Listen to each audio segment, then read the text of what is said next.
All right, we're doing the rear diff on an LS 430. It's a 2005, and obviously I just showed you the rear. Here's the diff, here's the drain plug, there's the fill plug. As always with diffs, you make sure anything that you're draining that you can fill it before you crack the drain plug. That's sort of a basic rule, but it's always nice to repeat it for people who are new.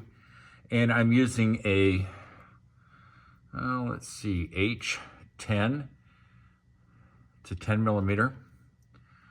There it is. I've already cracked these loose, which would make sense. So it fits in there. Let's see if we can get a little more light. It's always nice to be able to see what's going on. Yeah, that's good. And here it unscrews. So I always check the level before I drain it. Even though I have the fill plug loose, I always want to see what level was it beforehand. And it's a little over full. Well, that either means that I'm not level, but I'm on a level lift and the car is level, or it means whoever serviced it last, it wasn't level. It looks pretty good, looks pretty clean. So I'll drain that out. I'm looking at the plug. I don't see, is there a gasket on it? I don't see a gasket.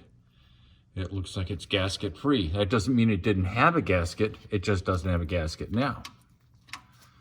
And now we'll pull this one out. And I will hopefully get this over. Boy, it was really over full.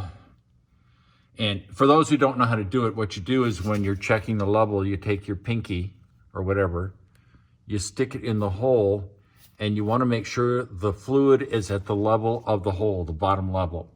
And it clearly is. It's more than necessary. So I'm going to swing this over here, pull this out. And like I said, the fluid looks good. Yeah, it doesn't look too worn. I don't see any shiny bits in it. Oh, we just hit 500. It's overflowing. Yeah, that's life. I didn't prepare for this. But the fluid looks good, and we know it's full.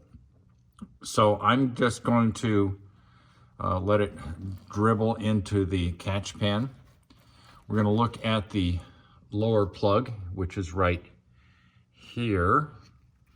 And yeah, hopefully you can appreciate this in the video. This is a magnet in the lower plug, and I don't really see much in the way of schmutz. There's a little bit of metallic stuff, but it's nothing significant. There's a little bit of, you can see on my thumb, how we've got some fine particles. That's all good. So I'm happy with the rear diff. The fluid I'm going to use is the red line. I don't think it matters what you use. I think it has to have a limited slip in it. I'm not 100% sure, but there's no harm in putting GL5, that's Golf Lima 5, limited slip rear diff fluid in even an open diff. So if this is an open diff, meaning it's not a limited slip, this will not hurt it. You want to use GL5. You can see right there it says GL5. And since this is done every 30, 40,000 miles, life is good. Look at all that oil. Woo! So I'm not going to show you how to fill it. That's a waste of time.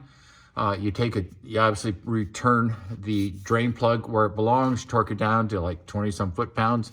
You then stick a clean tube in here and fill it up until it starts to drip out.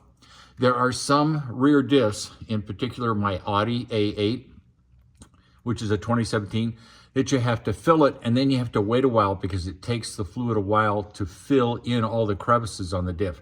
I don't believe that's the fact here, but I sort of, having learned with the Audi, just fill it and then wait 5 minutes, come back and check it again. So I love you all. I hope you're having a great day.